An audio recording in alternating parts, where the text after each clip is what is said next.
Hi hello दोस्तों, आज है अपना day 4 to improve yourself in a day. जब तक तुमसे हो सकता है। तो आज अपना डे 4 है। आज मैं इस सीन रेयर के ऊपर बात करने वाला हूँ।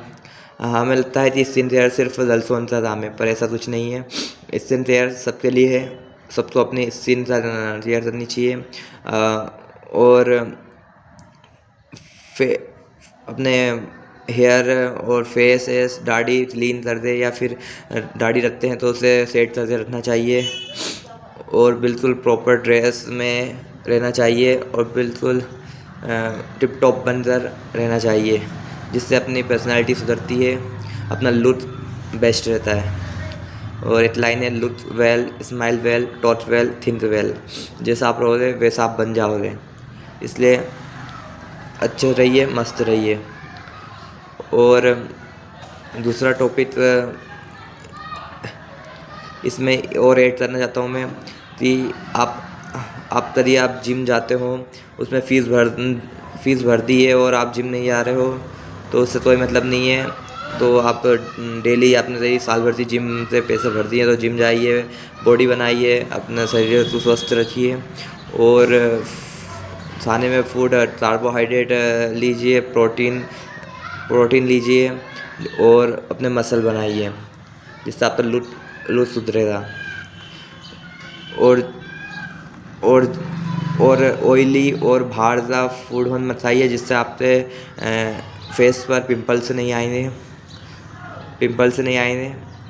तो आपकी चेहरा क्लियर और सुंदर लगेगा। और दूसरा टॉपिक है अपना जिससे बारे में मैं बोलना चाहता हूँ कि हमें लाइफ में घूमना फिरना चाहिए। जहाँ जब भी जितना भी हो सके, कभी भी दोस्तों के साथ ट्रिप बनती है तो उसमें हमेशा जाना चाहिए, क्योंकि वो ट्रिप बस एक ट्रिप नहीं, उससे अपनी यादगार बन जाती है वो ट्रिप। तभी हम वहाँ पर जाते हैं और बहुत मस्ती करते हैं, इन्जॉय करते हैं। तो ट्रिप आपके लिए मतलब ज़िंदगी का बेस्ट पार्ट बन जाती है। इसलिए कभी भी दोस्तों के साथ ट्रिप बने घूमने जाने की कहीं पर, तो ज़रूर जाएं, एक्सप्लोर करें, नई नई जगह घूमें और बहुत मस्ती करें, एंटरटेनमेंट करें और थोड़ा रिलैक्स रहें और माइंड फ्रेश भी हो जाता है उससे। और आप तो नई जगह जाते हैं तो कुछ सीखने को भी मिलता है। और घूमना फिरना ट्रैवल सबको ही पसंद होता है, तो यदि आपको मौका मिलता है तो बिल्कुल जाना चाहिए। और ट्रैवल करते हैं तो दूसरी जगह से फूड होन को भी आप टेस्ट कर सकते हैं। वहाँ की डिश होन, जो मिठाइयाँ हैं और सब तरह की फूड होन को हम खा सकते हैं और अपने स्वाद बदल सकते हैं और चेंज ला सकते हैं। और ट्रैवल करते हैं तो वहाँ पर कुछ घूमने वाली इतनी अच्छी अच्छी जगह होती है। यदि आप मनाली जाते हैं तो वहाँ पर पहाड़ों ने वहाँ पर आप वो पैराग्लाइडिंग क्या बोलते हैं, वो आप जिसे पर्वत चढ़ते हैं उससे वो कर सकते हैं। उससे साथ ही आप नदी में वो नाव के ऊपर बैठकर वो नाव चलाते हैं, वो कर सकते हैं। बहुत सारी एक्टिविटी है जो आप ट्रैवलिंग में कर सकते हैं यदि आप मनाली तरफ जाते हैं तो। और मंदिर होन आप ट्रैवल करते हैं तो मंदिर होन तो भी एक्सप्लोर कर सकते हैं। नए नए भगवानों के मंदिर देख सकते हैं, वहाँ पर दर्शन कर सकते हैं। और तो इतना ही। और यदि आप घर भी लाभ नहीं जा पाते हैं तो आप अपने घर पर से भी मोबाइल में देखकर भी एक्सप्लोर कर सकते हैं, जान सकते हैं कि वहाँ पर उस जगह पर क्या है क्या नहीं है, कौन सी जगह अच्छी है, ये यहाँ से जितनी दूर है।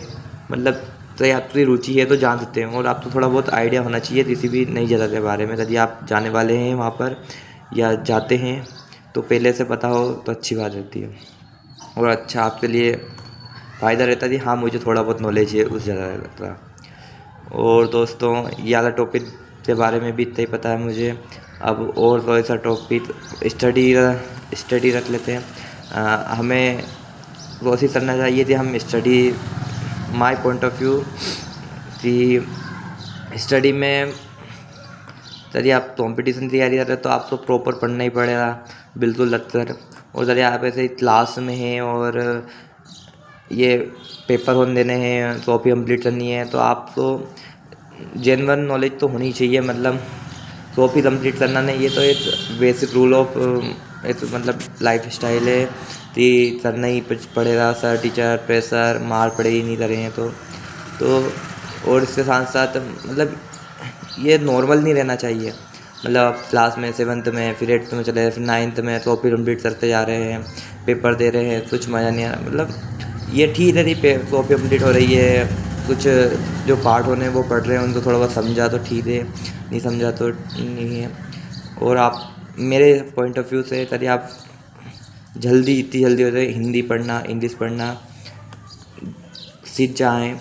और ये नॉर्मल चीज़ें जो सबको आनी चाहिए, उसके साथ सबको बात करने का तरीका आना चाहिए कि और स्टेज रहता है, उस पर हम जाते हैं तो वहाँ पर हम डरे नहीं कुछ बोलने से। वहाँ पर अपने सर टीचर और हज़ारों स्टूडेंट सामने अपने खड़े रहते हैं तो हम डरे नहीं। कुछ भी एक्टिविटी करें, मतलब डांस, मतलब हमारे स्कूल में कोई भी प्रोग्राम होता है तो उसमें हमें पार्ट लेना चाहिए, जिससे हमारा अंदर कॉन्फिडेंस बिल्ड होता है स्टेज पे जाने का। डांस, पोयम, पोइट्री, कुछ भी आइट हो, कविता हो, या आपको पूरा स्टेज संभालना होती, अब आपको इन सर को बुलाना है, अभी इनको गिफ्ट देना है, इसलिए क्या बोलते हैं उसे वो करना हो, तो आप पहली बार करें तो आपको डर लगेगा और आप नहीं कर पाएंगे। पर कोशिश करें कि धीरे धीरे आगे बढ़े और अपने अंदर कॉन्फिडेंस लाए और आप आगे बढ़े।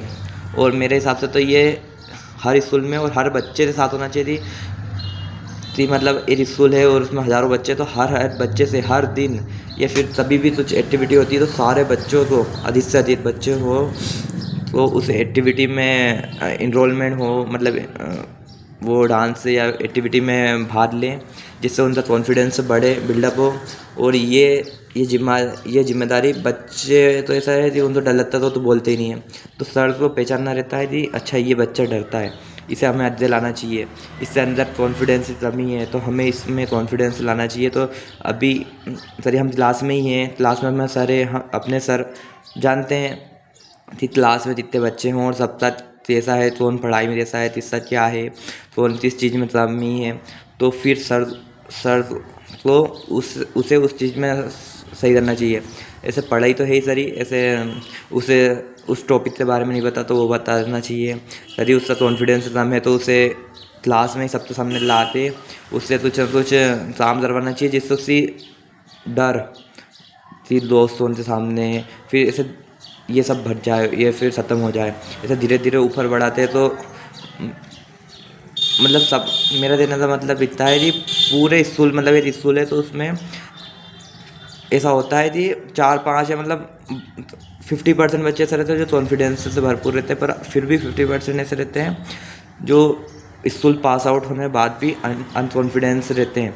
तो ऐसा नहीं होना चाहिए, पूरे बच्चे कॉन्फिडेंस से भरपूर होने चाहिए, जहाँ जाए, जिस फील्ड में जाए वहाँ पर तहलका मचा दे।